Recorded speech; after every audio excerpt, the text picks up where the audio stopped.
Assalamualaikum warahmatullahi wabarakatuh. Hi guys, my name is Cahaya Faradillah.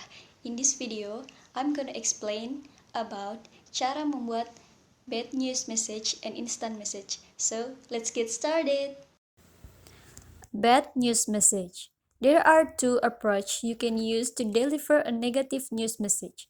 The first one is direct approach. An unpleasant message organized in a direct approach will begin with a bad news statement, then be followed by a variety of reasons to support it, and end with a friendly closing.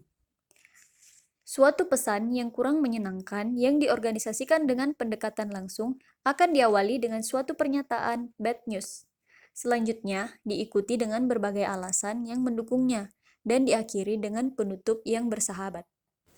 And the second is indirect approach. The indirect approach is the most commonly used approach for writing message that have an unpleasant impact on the audience. Pendekatan tak langsung merupakan pendekatan yang paling sering digunakan untuk penulisan pesan-pesan yang mempunyai dampak kurang menyenangkan kepada audiens. In the indirect approach, there are four important parts, namely opening, reasons for supporting negative decisions, bad news statements, and friendly positive closing. The first step in using the indirect approach is to put your audience in a neutral situation through a no-loss statement for your audience. Pada tahap awal dalam menggunakan pendekatan tak langsung adalah menempatkan audiens pada situasi yang netral melalui pernyataan tanpa beban bagi audiens. Pernyataan netral yang mengantarkan pernyataan bad news sering disebut dengan buffer. In writing the opening paragraph, there are several things that need to be avoided. Jadi, dalam penulisan paragraf pembukaan, terdapat beberapa hal yang harus dihindari, yaitu saying no, and use of irrelevant phrase, apologize, and write buffer too long. And next step is reasons supporting negative decisions. After making a neutral statement, the next step is to provide reason why a decision must be taken or happen. Setelah membuat pernyataan yang bersifat netral, tahap berikutnya adalah memberikan alasan mengapa suatu keputusan tersebut harus diambil, sebelum menyatakan apa keputusan sebenarnya. Jika kita dapat menyajikan alasan dengan efektif, hal tersebut akan dapat membantu audiens menyadari bahwa keputusan kita adil dan juga logis. The next step is bad news statements. After you give the reason why a decision must be taken, at this stage, you can directly state what decisions were taken. Setelah kita memberikan alasan mengapa suatu keputusan harus diambil, pada tahap ini, kita dapat secara langsung mengemukakan apa keputusan yang kita ambil. Such as the decision to refuse a job application, reject a request for credit, termination of employment, dan lain-lain sebagainya. The next step is end politely and forward-looking.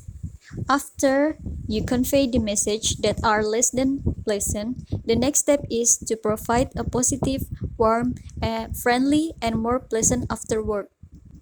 Setelah kita menyampaikan bad news, tahap berikutnya adalah memberikan kata penutup yang bersifat positif, hangat, bersahabat, dan lebih menyenangkan.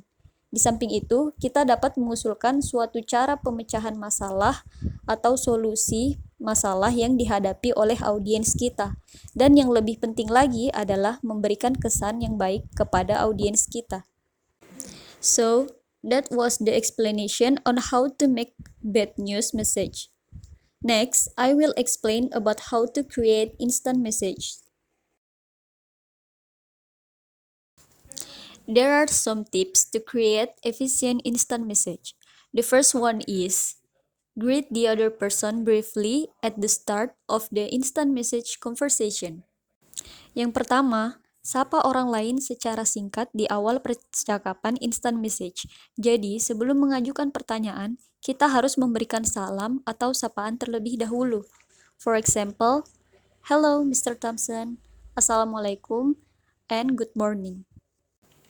The second is wait for a response to each of your comments before adding more. Jadi sebelum kita menambahkan komentar atau pernyataan kita lagi, kita harus menunggu tanggapan terlebih dahulu. Next is do your best to use correct grammar, punctuation, and spelling.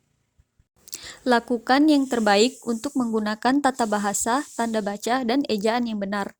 Karena jika kita membuat kesalahan dalam tata bahasa, tanda baca, dan juga ejaan, maka orang akan sulit memahami apa yang kita maksud. Next is avoid passive verbs. Sebisa mungkin kita harus menghindari kata kerja pasif, karena kata kerja pasif tidak menjelaskan siapa yang harus melakukan sebuah tindakan. Next is avoid humor and sarcasm. Seperti pesan bisnis lainnya, sebisa mungkin kita tidak menggunakan humor dan juga sarkasme, karena ditakutkannya jika kita menggunakan humor dan sarkasme, itu akan membuat orang lain tersinggung. And the last one is end the conversation with an official sign off. Kita harus mengakhiri percakapan dengan tanda resmi. Dengan begitu, orang lain akan tahu bahwa kita telah selesai dalam melakukan percakapan. Okay, that's all my explanation about how to make bad news message and instant message. Thank you for watching. Wassalamualaikum warahmatullahi wabarakatuh.